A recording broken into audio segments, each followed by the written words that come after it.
ಸಿದ್ದು ಕುರ್ಚಿ ವಿಚಾರದಲ್ಲಿನ ಗೊಂದಲಗಳಿಗೆ ಹೈಕಮಾಂಡ್ ಉತ್ತರವನ್ನ ಕೊಡಬೇಕು ಅಂತ ಗೃಹ ಸಚಿವ ಪರಮೇಶ್ವರ್ ಅವರು ಪುನರುಚ್ಚಾರ ಮಾಡಿದ್ದಾರೆ. ಪರಮೇಶ್ವರ್ ಸಿಎಂ ಆಗಬೇಕು ಎಂಬ ಅಭಿಮಾನಿಗಳ ಘೋಷಣೆಗೂ ಪ್ರತಿಕ್ರಿಯೆಯನ್ನ ನೀಡಿದ್ರು. ಈಗ ಸಿಎಂ ಕುರ್ಚಿ ವಿಚಾರದಲ್ಲಿ ಸಾಕಷ್ಟು ಗೊಂದಲಗಳು ಆಗಿವೆ. ಅನೇಕರು ನನ್ನನ್ನ ಪ್ರಶ್ನೆ ಮಾಡ್ತಾ ಇದ್ದಾರೆ. ಅಭಿಮಾನಿಗಳು ಅವರ ಭಾವನೆಯನ್ನ ವ್ಯಕ್ತಪಡಿಸ್ತಾ ಇದ್ದಾರೆ. ಸಿಎಂ ಆಗಬೇಕು ಅಂತ ಘೋಷಣೆಯನ್ನ ಕೂಗ್ತಾ ಇದ್ದಾರೆ. ಇದಕ್ಕೆಲ್ಲ ಉತ್ತರ ಹೈಕಮಾಂಡ್ ಕೊಡಬೇಕು. ಹೈಕಮಾಂಡ್ ಯಾವ ಸಮಯದಲ್ಲಿ ತೀರ್ಮಾನವನ್ನ ತೆಗೆದುಕೊಳ್ಳಬೇಕು, ಆ ಸಮಯದಲ್ಲಿ ತೀರ್ಮಾನವನ್ನ ಮಾಡ್ತಾರೆ. ಅದರ ಬಗ್ಗೆ ಹೆಚ್ಚು ವ್ಯಾಖ್ಯಾನ ಮಾಡೋದ್ರಲ್ಲಿ ಅರ್ಥ ಇಲ್ಲ. ಯಾಕಂತಂದ್ರೆ ಅದರ ಬಗ್ಗೆ ಉತ್ತರ ಸಿಗೋದಿಲ್ಲ. ನಾನು ಯಾವತ್ತೂ ಲಾಬಿ ಮಾಡೋಕೆ ಹೋಗಿಲ್ಲ. ನಮ್ಮ ಹಿತೈಷಿಗಳು ಅಭಿಪ್ರಾಯ ಹೇಳಿರಬಹುದು, 2 ರಿಂದ 3 ಬಾರಿ ಹಾಗೆ ಮಾಡಬೇಡಿ ಅಂತ ಬೈತಿದ್ದೇನೆ. ಆದ್ರೆ ಅವರ ಫೀಲಿಂಗ್ಸ್ ಎಕ್ಸ್ಪ್ರೆಸ್ ಮಾಡ್ತಾರೆ. ಅದಕ್ಕೆ ನಾವೇನು ಮಾಡೋಕೆ ಆಗೋದಿಲ್ಲ. ನಾನು ಈ ಗೊಂದಲಕ್ಕೆ ಕೈ ಜೋಡಿಸೋಕೆ ಹೋಗಲ್ಲ ಅಂತ ಪರಮೇಶ್ವರ್ ಅವರು ಸ್ಪಷ್ಟನೆ ನೀಡಿದ್ದಾರೆ. ಸಿಎಂ ಸಿದ್ದರಾಮಯ್ಯ ಹಾಗೂ ಸಹೋದರ ರಾಘವೇಂದ್ರ ಹಿಟ್ನಾಳ್ ಪರ ಸಂಸದ ರಾಜಶೇಖರ್ ಹಿಟ್ನಾಳ್ ಬ್ಯಾಟಿಂಗ್ ಮಾಡಿದ್ದಾರೆ. ಬೆಳಿಬೇಕು ಅನ್ನೋದು ಸಹಜವಾಗಿ ಎಲ್ಲರಲ್ಲೂ ಇರುತ್ತೆ. ಹೊಸ ಶಾಸಕರು ನಮಗೆ ಅವಕಾಶವನ್ನ ಕೊಡಿ ಅಂತ ಕೇಳಿದ್ದಾರೆ. ಈಗ ರಾಘವೇಂದ್ರ ಹಿಟ್ನಾಳ್ ಕೂಡ 3 ಬಾರಿ ಶಾಸಕರಾಗಿದ್ದಾರೆ, ಅನುಭವವನ್ನ ಹೊಂದಿದ್ದಾರೆ.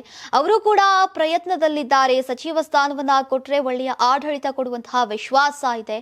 ಇನ್ನು ಸಿಎಂ ಸಿದ್ದರಾಮಯ್ಯನವರು 5 ವರ್ಷಗಳ ಕಾಲ ಮುಂದುವರಿತಾರೆ ಅನ್ನೋ ವಿಶ್ವಾಸ ಇದೆ. ದೇಶದಲ್ಲಿ ಕರ್ನಾಟಕದ ಆದಾಯ ಹೆಚ್ಚಿದೆ, ಒಳ್ಳೆಯ ಕೆಲಸಗಳನ್ನ ಮಾಡ್ತಿದ್ದಾರೆ, ರಾಜ್ಯ ಅಭಿವೃದ್ಧಿಯತ್ತ ಹೋಗ್ತಾ ಇದೆ ಅಂತ ಸಿದ್ದು ಪರ ಬ್ಯಾಟ್ ಬೀಸಿದ್ರು. ಹಾಗೂ ದಲಿತ ಸಿಎಂ ಬಗ್ಗೆ ಮುಖ್ಯಮಂತ್ರಿಗಳು ಹಾಗೂ ಹೈಕಮಾಂಡ್ ತೀರ್ಮಾನ ಮಾಡ್ತಾರೆ ಅಂತ ರಾಜಶೇಖರ್ ಹಿಟ್ನಾಳ್ ಅವರು ಹೇಳಿದ್ದಾರೆ. ಮಂತ್ರಿಗಿರಿಗಾಗಿ ಕಾಂಗ್ರೆಸ್ನ 31 ಶಾಸಕರ ಪತ್ರ ವಿಚಾರವಾಗಿ ಕೇಂದ್ರ ಸಚಿವ ಎಚ್.ಡಿ. ಕುಮಾರಸ್ವಾಮಿ ಅವರು ಗುಡುಕಿದ್ದಾರೆ. ಈ ಪಕ್ಷದಲ್ಲಿ ನಡೀತಾ ಇರೋದನ್ನ ನೋಡಿದ್ರೆ ಹೈಕಮಾಂಡ್ ಇದೆಯಾ ಅನ್ನೋ ಅನುಮಾನ ಇದೆ. ಅಲ್ಲಿ ಕುರ್ಚಿ ಉಳಿಸಿಕೊಳ್ಳೋದಕ್ಕೆ ಒಂದೊಂದು ಹೆಸರುಗಳನ್ನ ಮುಂದೆ ಬಿಡ್ತಾ ಇದ್ದಾರೆ. ಅದು ಯಾವುದೋ ಕಾರ್ಯರೂಪಕ್ಕೆ ಬರಲ್ಲ. ಪರದೆ ಮೇಲೆ ಡ್ರಾಮಾ ಮಾಡ್ತಾ ಇದ್ದಾರೆ, ಅದು ಎಲ್ಲರಿಗೂ ಗೊತ್ತು. ಇನ್ನು ಗ್ಯಾರಂಟಿಗಳು ಸರ್ಕಾರಕ್ಕೆ ಹೊರೆ ಅನ್ನೋ ಬಗ್ಗೆ ಈಗ ಜ್ಞಾನೋದಯ ಆಗಿದೆ. ಅದೇ ದುಡ್ಡನ್ನ ಹೂಡಿಕೆ ಮಾಡಿದ್ರೆ ಸ್ಕೂಲ್, ಆಸ್ಪತ್ರೆ ಕೆಲಸಗಳು ಆಗ್ತಾ ಇತ್ತು ಅಂತ ವ್ಯಂಗ್ಯವಾಡಿದ್ರು.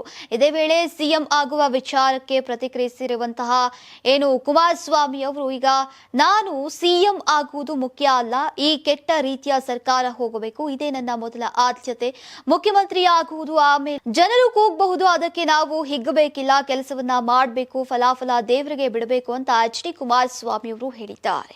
Karnataka TV leader awards 2025 best MLA nomination ಹಳೆ ಮೈಸೂರು ವಿಭಾಗ ಡಾಕ್ಟರ್ ರಂಗನಾಥ್ ಕುಣಿಗಲ್ ಕ್ಷೇತ್ರ, ಸುರೇಶ್ ಗೌಡ ತುಮಕೂರು ಗ್ರಾಮಾಂತರ ಕ್ಷೇತ್ರ, ಸಿಎನ್ ಬಾಲಕೃಷ್ಣ ಶ್ರವಣಬೆಳಗೊಳ ಕ್ಷೇತ್ರ, ಗಣಿಗ ರವಿಕುಮಾರ್ ಮಂಡ್ಯ ಕ್ಷೇತ್ರ, ದರ್ಶನ್ ಪುಟ್ಟಣಯ್ಯ ಮೇಲುಕೋಟೆ ಕ್ಷೇತ್ರ, ಡಿ ರವಿಶಂಕರ್ ಕೆಆರ್ ನಗರ ಕ್ಷೇತ್ರ, ಕೆಎಚ್ ಪುಟ್ಟಸ್ವಾಮಿಗೌಡ ಗೌರಿಬಿದನೂರು ಕ್ಷೇತ್ರ, ಸಿಮೆಂಟ್ ಮಂಜುನಾಥ್ ಸಕಲೇಶ್ಪುರ ಕ್ಷೇತ್ರ, ಮಂತರ್ ಗೌಡ ಮಡಿಕೇರಿ ಕ್ಷೇತ್ರ, ಜಿಡಿ ಹರೀಶ್ ಗೌಡ ಹುಣಸೂರು ಕ್ಷೇತ್ರ, ಸಮೃದ್ಧಿ ಮಂಜುನಾಥ್ ಮುಳಬಾಗಿಲು ಕ್ಷೇತ್ರ, ಪ್ರದೀಪ್ ಈಶ್ವರ್ ಚಿಕ್ಕಬಳ್ಳಾಪುರ ಕ್ಷೇತ್ರ. ಕರ್ನಾಟಕ ಟಿವಿ ವಾಟ್ಸ್ಆಪ್ ಚಾನೆಲ್ ಮೂಲಕ ವೋಟ್ ಮಾಡಿ ಹಾಗೂ ಇವರಲ್ಲಿ ಬೆಸ್ಟ್ ಎಂಎಲ್ಎ ಯಾರು ಕಮೆಂಟ್ ಮಾಡಿ. ನೀವು ಸಣ್ಣ ಆಗ್ಬೇಕಲ್ವಾ? ಅದು ಒಂದು ಉತ್ತಮ ಆಹಾರದಿಂದ ಸಣ್ಣ ಆಗ್ಬೇಕಲ್ವಾ? ಪ್ರತಿದಿನ ನಮ್ಮ ಜೀನಿ ಸ್ಲಿಮ್ ನ ಯೂಸ್ ಮಾಡಿ ಯಾವುದೇ ಸೈಡ್ ಎಫೆಕ್ಟ್ ಇಲ್ದಂಗೆ ನೀವು ಸಣ್ಣ ಆಗ್ತೀರಾ.